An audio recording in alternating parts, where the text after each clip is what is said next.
Welcome to KR Films Entertainment Channel. Today I'm going to be explaining a 2017 Hindi action-adventure film called Victoria and Abdul. The film is based on a true story. India, the city of Agra. In the year 1887, a young man named Abdul Karim Praise then heads to the central city prison where he meets with an envoy from England.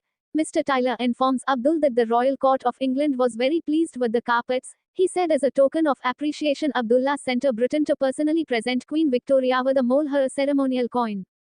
Major Arthur Bigger, the Knights Chamberlain of the Windsor Royal Court, will accompany Abdul to England. A man named Muhammad will also travel with them. Meanwhile, a maid wakes Queen Victoria up on the way Mr. Bigot instructs Abdul and Muhammad, explaining to them how the hierarchy works at the royal court. He also tells them that under no circumstances should they raise their eyes to Her Majesty. A group of maids help the elderly queen get out of bed. Unlike Abdul, Muhammad is not happy about the trip.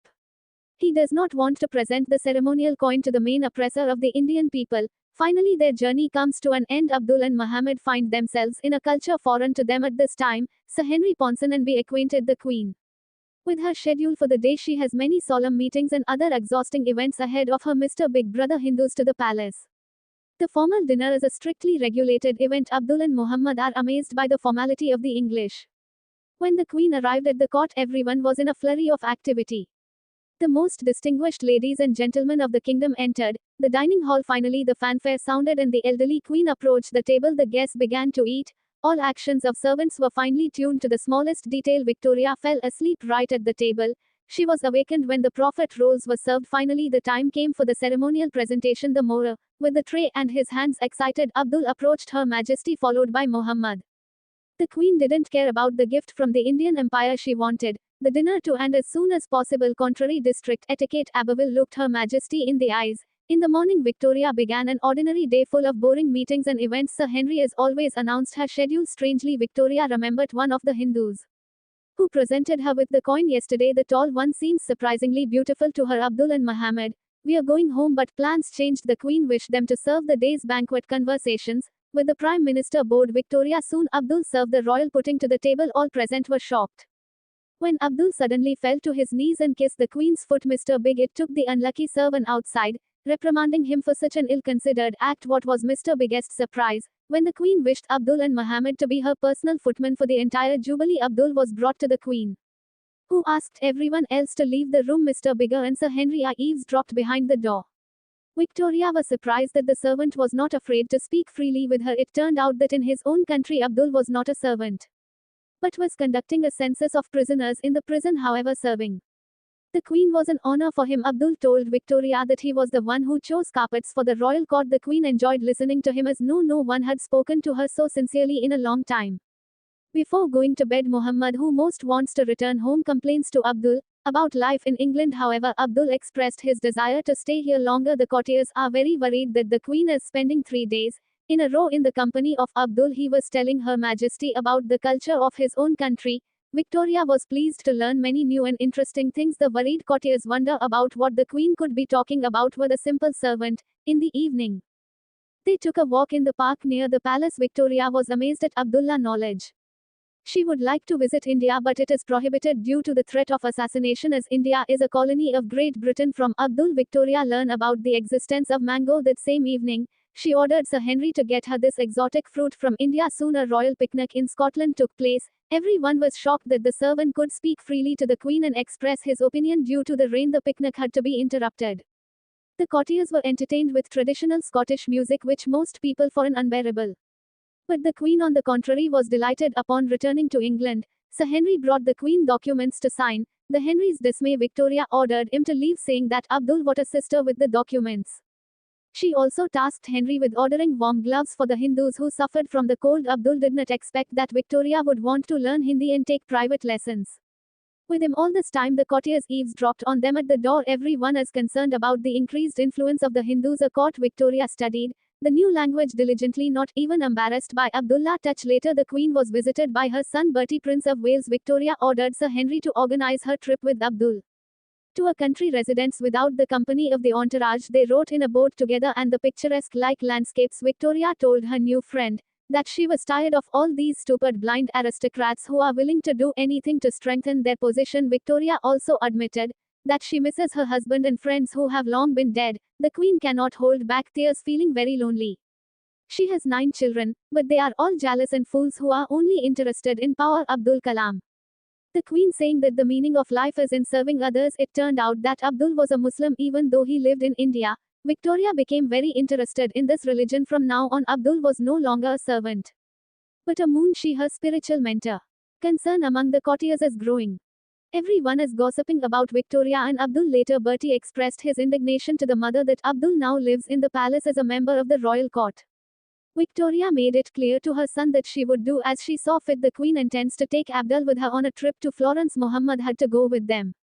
Of course, he is now thrilled about it. Abdul even had access to the royal train carriage, which greatly angered Bertie. After asking her son to close the door, Victoria presented Abdul with a special gift in honor of his first visit to Florence, a pendant with her portrait. Abdul was happy with the honor in Florence. Victoria and Abdul spent all the time together. In the evening after dinner, they are just performed an opera about two lovers who are on different rungs of the social ladder. This opera had a very sad ending. Abdul suggested that the queen sing a song herself. She was embarrassed but agreed. After the performance, everyone raised their glasses to the queen, who seemed to have rejuvenated lately. Victoria had too much champagne.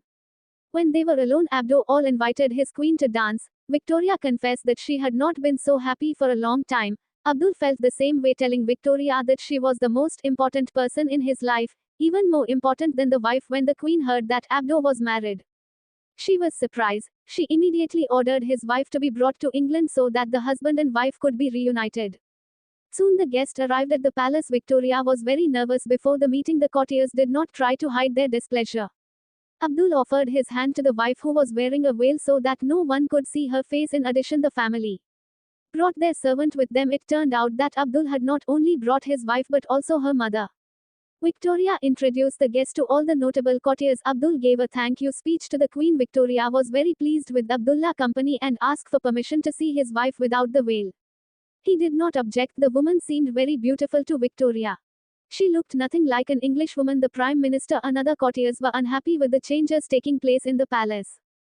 By Victoria's order, most of the rooms of the palace were redesigned in the Indian style. The gallery displays portraits of outstanding Hindus, including Abdul. Now Muhammad as his servant. Finally, mango was presented to the queen, which she had long desired. However, the fruit turned out to be rotten. Sir Henry became nervous. A performance on an Indian theme was being prepared and the palace. Muhammad believes that Abdul has gotten involved in a dangerous game, as many noble people in England now wish harm. All courtiers gathered in the auditorium. The queen wished for Abdullah's wife to sit beside her instead of the son. The performance began, in which Abdullah played the role of the Persian Sultan. Sir Henry could not bear it and took a sedative. Victoria, on the other hand, was delighted and applauded.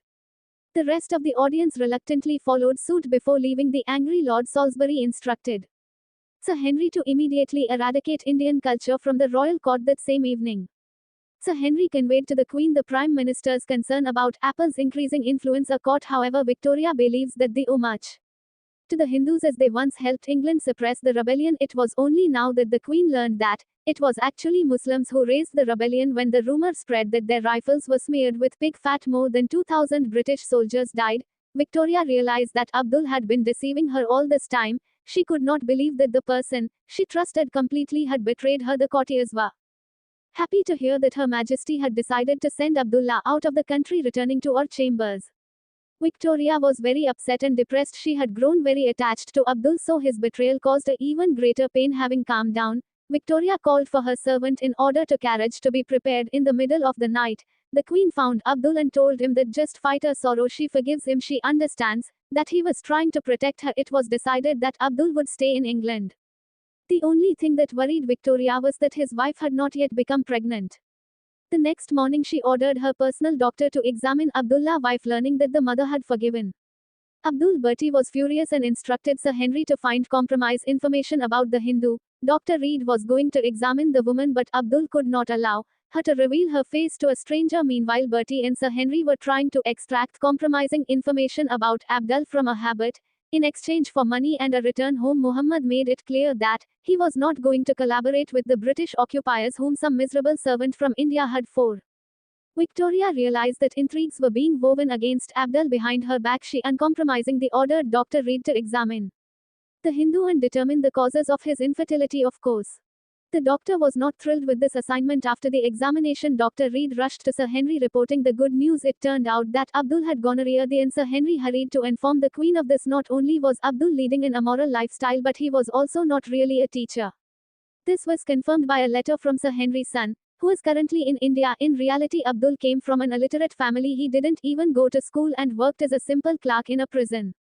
But Victoria did not want to listen to the words of all these gamers who were most afraid of losing their power and influence. A court, Her Majesty forced her son and the others to apologize to Abdul. She also announced her intention to knight him so that he would have official regalia. Everyone was deeply shocked by what they had heard. Unable to contain himself, Dr. Reed shouted in a burst of emotion that Abdul had gonorrhea. However, Victoria was not at all perturbed by this, ordering the doctor to treat Abdul. The Queen dismissed everyone from her office upon learning that Her Majesty intended to knight Abdul. At the next ceremony, the courtiers were outraged. Someone had to tell the Queen about this. Miss Phipps was unanimously chosen as the candidate. Trembling with fear, the woman came to Her Majesty and asked her, at the insistence of all the courtiers, to reconsider her decision. The angry Queen accused the courtiers of treason. Bertie once again tried to convince his mother to expel the Hindu from the country. Otherwise, the courtiers threatened to declare her mentally ill and dethrone her. However, these threats did not scare 81-year-old Victoria, who had been ruling the country for 62 years. She had always been a wise and powerful queen. Therefore, if the court refuses to obey her, Victoria wants to hear it personally. The Queen announced that if any of the courtiers wished to resign, she was willing to do so without any adverse consequences for them. However, everyone remained silent, unwilling to lose their position.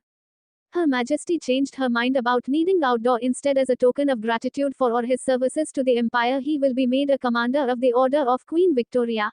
As Her Majesty was leaving, she suddenly felt unwell. The courtiers were very frightened, but fortunately the Queen worked on the same day. Muhammad passed away. The local climate took its toll on him. Abdul mourns his friend deeply. Victoria thinks that Abdul should return home to India. The Queen feels that she does not have long to live. When she passes away, there will be no one to protect Abdul. However, Abdul objected to this decision, not wanting to leave his queen. They held hands. It was becoming increasingly difficult for Victoria to attend official ceremonies. Her health was deteriorating. Soon the Queen's condition worsened. She couldn't even get out of bed. In her delirium, Victoria called for Abdul. The courtiers allowed him to enter the royal chamber so that Her Majesty could say goodbye to him. Victoria ordered everyone to leave her alone with Abdul. She confessed that she was very scared. The friend took her hand and told her that everything would be all right now. Victoria will go to a place where it's much calmer. Abdul couldn't hold back his tears. They said goodbye forever. Soon, the Queen passed away, surrounded by her son and courtiers. Bertie wept, grieving for his mother. When everyone left the room, Abdul realized that his friend was gone. It made him burst into tears. Now Bertie had to become the next King of England and Emperor of India. Before the funeral, Abdul all went to the Queen and read a prayer. Soon the men burst into his temporary residence and took away all his belongings as well as burned personal notes. Bertie ordered Abdul to leave the country as soon as possible. All Abdul had left of the Queen was the locket with her picture. Returning home, he held it in his hand. In his homeland, he constantly visited Victoria's statue and talked to her. Thanks for watching.